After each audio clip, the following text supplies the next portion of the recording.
नमस्ते दोस्तों, स्वागत है आपका हमारे चैनल पर। आज हम एक ऐसे विषय पर बात करने वाले हैं जिसकी ज़्यादा चर्चा तो नहीं है, लेकिन यह पूरी दुनिया की अर्थव्यवस्था में खलबली मचा सकती है। हम बात कर रहे हैं अमेरिका और चीन के बीच चल रहे ट्रेड वॉर की। अक्सर हमें लगता है कि अमेरिका के कड़े फैसलों और डोनाल्ड ट्रंप के टैरिफ से चीन घुटनों पर आ जाएगा, लेकिन हकीकत कुछ और ही बयां कर रही है। आज हम राइटर्स की एक एक्सक्लूसिव रिपोर्ट और अन्य सूत्रों के आधार पर यह समझेंगे कि कैसे चीन न केवल इस ट्रेड वॉर को झेल रहा है बल्कि इसे जीतने की तैयारी भी कर चुका है। दोस्तों, क्या आपने कभी सोचा है कि जब दुनिया का सबसे ताकतवर देश किसी पर पाबंदियां लगाता है तो क्या होता है? डोनाल्ड ट्रंप ने चीन पर भारी टैरिफ लगाए ताकि चीन की अर्थव्यवस्था को कमजोर कर सके, लेकिन चीन के पॉलिसी मेकर्स इसे एक मुसीबत नहीं बल्कि एक सुनहरे अवसर के रूप में देख रहे हैं। दोस्तों, चीन का मानना है कि ट्रंप के इन टैरिफ ने उन्हें दुनिया के व्यापारिक ढांचे को फिर से अपने हिसाब से डालने का मौका दिया है। वह एक ऐसा मल्टीलेटरल सिस्टम बना रहे हैं जो भविष्य में किसी भी अमेरिकी दबाव को झेल सके। दोस्तों, यह कोई तुक्का नहीं है बल्कि सालों की मेहनत है। रॉयटर्स ने चीन के सरकारी विद्वानों द्वारा लिखे गए लगभग 100 लेखों और 2000 से अधिक व्यापार रणनीति दस्तावेजों का विश्लेषण किया है। इन दस्तावेजों से पता चलता है कि 2017 से ही चीन के सलाहकार अमेरिकी रणनीतियों का बारीकी से अध्ययन कर रहे हैं। उनका लक्ष्य स्पष्ट है, वॉशिंगटन की घेराबंदी करने की नीति को समझना और उसकी काट तैयार करना। चीन के एक अधिकारी ने यहां तक कह दिया, जब आपका विरोधी गलती कर रहा हो तो उसे टोकना नहीं चाहिए। यहां गलती से उनका मतलब ट्रंप के उन फैसलों से है जो वैश्विक व्यापार में अस्थिरता पैदा कर रहे हैं। अमेरिका चाहता है कि दुनिया चीन से अपना नाता तोड़ ले, लेकिन चीन की रणनीति इसके ठीक उलट है।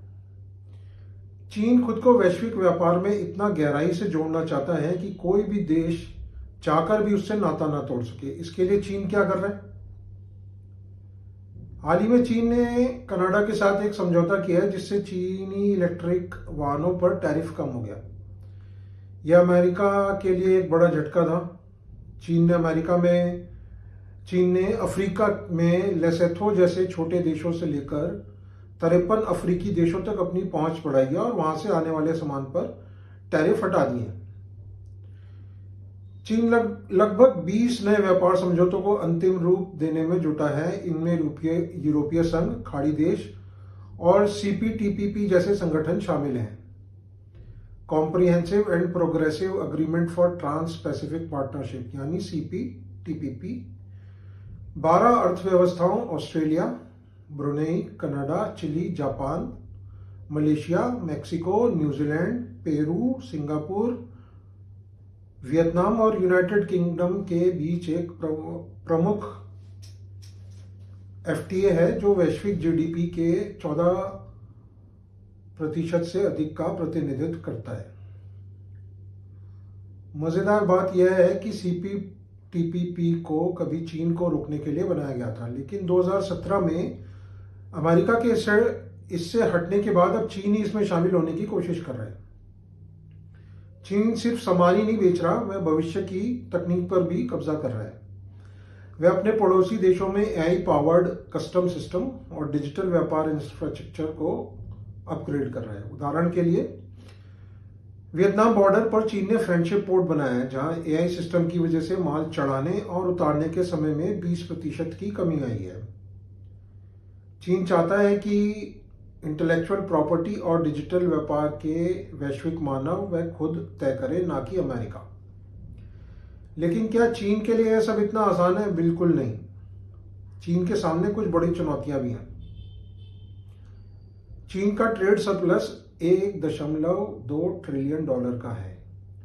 यह तब होता है जब किसी देश के निर्यात का कुल मूल्य एक निश्चित अवधि में उसके आयात के कुल मूल्य से अधिक होता है, जिससे दुनिया भर में यह डर पैदा हो गया है कि चीनी निर्माता विदेशी बाजारों में सस्ते सामानों की बाढ़ ला देंगे।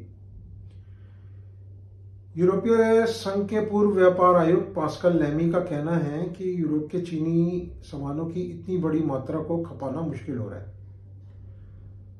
दुनिया भर में चीन की अत्यधिक उत्पादन क्षमता और उसके अपने देश के भीतर कमजोर मांग को लेकर गहरी चिंता है। विशेषज्ञों का मानना है कि जब तक चीन अपनी घरेलू खपत को बढ़ाता नहीं, तब तक वैश्विक व्यापार में स्थिरता आना मुश्किल है। कुछ पश्चिमी डिप्लोमेट्स ने चीन की इस कूटनीतिक पहुंच को शुद्ध चीनी प्रचार करार दिया है। आलोचकों का तर्क है कि चीन मुक्त व्यापार की बातें तो करता है, लेकिन उसके भारी व्यापार असंतुलन और व्यवहारिक कदमों की कमी के कारण उसकी बातों पर विश्वास करना कठिन है। जापान जैसे देशों के खिलाफ चीन द्वारा अपनाए गए दबावपूर्ण उपायों के इतिहास ने भी अन्य देशों के बीच इस अविश्वास को बढ़ाया है। कुछ देशों को चीन के साथ नए समझौतों की कोई व्यवहारिक आवश्यकता महसूस नहीं होती। उदाहरण के लिए मैक्सिको के एक अधिकारी ने कहा कि उन्हें चीन के साथ मुक्त व्यापार समझौते की जरूरत नहीं है, क्योंकि वह पहले से ही सीपीटीपीपी के सदस्य हैं। इसके अलावा विश्लेषकों का मानना है कि कनाडा जैसे देश चीन के साथ बातचीत का उपयोग केवल अमेरिका के साथ अपनी सौदेबाजी की लिवरेज बढ़ाने के लिए कर रहे हैं। हालांकि चीन खुद को मल्टीलैटरल सिस्टम के रक्षक के रूप में पेश कर रहा है, लेकिन कई यूरोपीय अधिकारियों इससे सहमत नहीं है और फिलहाल चीन के साथ किसी मुक्त व्यापार समझौते की योजना नहीं बना रहे हैं। उन्हें डर है कि चीन केवल अमेरिकी दबाव का सामना करने के लिए वैश्विक प्रणाली को अपने पक्ष में डालने की कोशिश कर रहा है। चीन की योजना सिर्फ अगले 3-4 सालों के लिए नहीं है। वे जानते हैं कि ट्रंप के बाद भी अमेरिका की नीतियां उनके खिलाफ रह सकती हैं। चीनी विद्वान जाओ पू ने लिखा है कि चीन को अंतर्राष्ट्रीय संस्थानों के भीतर अमेरिकी कार्रवाई के तर्क को गहराई से समझना चाहिए, ताकि भविष्य के बड़े हमलों का जवाब दिया जा सके। चीन के वाणिज्य मंत्री ने कहा है कि उनका अगला पंचवर्षीय प्लान आयात बढ़ाने पर केंद्रित होगा, ताकि दुनिया के साथ उनके व्यापारिक संतुलन को ठीक किया जा सके और इससे दूसरे देशों का भरोसा जीता जा सके। तो दोस्तों, नटशेल यह है कि चीन इस ट्रेड वॉर को एक डिफेंसिव तरीके से नहीं, बल्कि एक ऑफेंसिव तरीके से खेल रहा है।